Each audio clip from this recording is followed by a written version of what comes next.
All right, today I'll be giving a presentation on the proper removal technique of Honohono grass.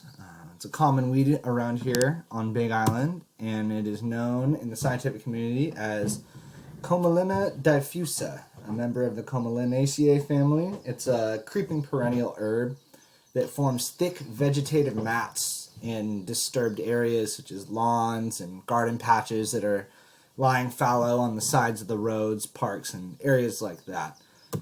Here's an image of one such mat, which can appear pretty intimidating. It could get up to knee height, maybe a foot or two deep, dense, creeping stems growing over each other. But this weed is not quite as bad as it looks in terms of removal if you follow the proper suggested techniques that I'm about to get into. So, initially, you're going to want to peel back the vegetative mat. So you'll find it's easier than you would suspect to sort of lean down and grab the mat of weeds at its edge and start to really peel back. You can see that I'm sort of rolling it over on itself, much as you would if you were pulling up a carpet and rolling it over and removing that carpet from a room.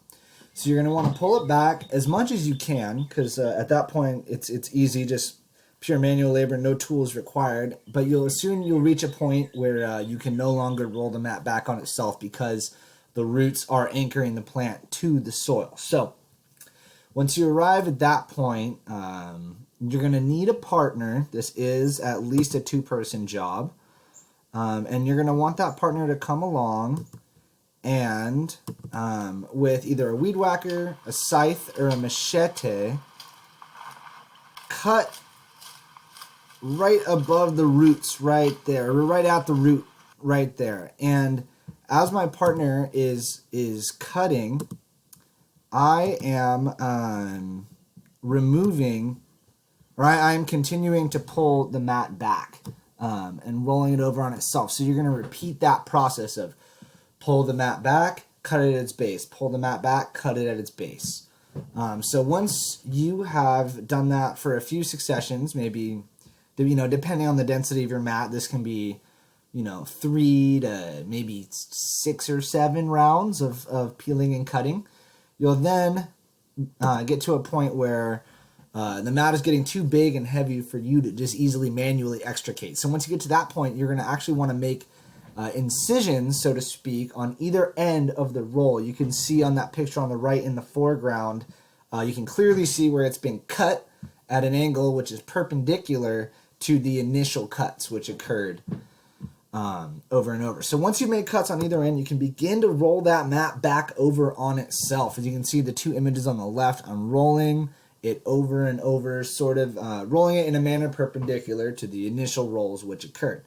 So once you get down to the end of where you made your second perpendicular cut, you can then lift that mat, which has pretty much been folded, much as you would fold a towel or a t-shirt, and it's usually pretty easy to lift up and pull with your partner. I would caution anyone using this on fire ants or any other kind of malicious bugs which might be in that mat. Be careful when you're carrying it, because they have a tendency to get all on your forearms. But yeah, it's easier to remove than you might think. So here we have an image of a finished patch which has been fully weeded compared to how it looked before. And this was about 3 or 4 minutes of work, so you can actually clear a pretty substantial amount of land which has been covered in these monotypic patches of Honohono grass. So that concludes my presentation. I hope you all found it useful, and I hope that you can implicate this in your home, garden, or yard, or wherever you may need to use it. So thank you very much for listening. You're appreciated.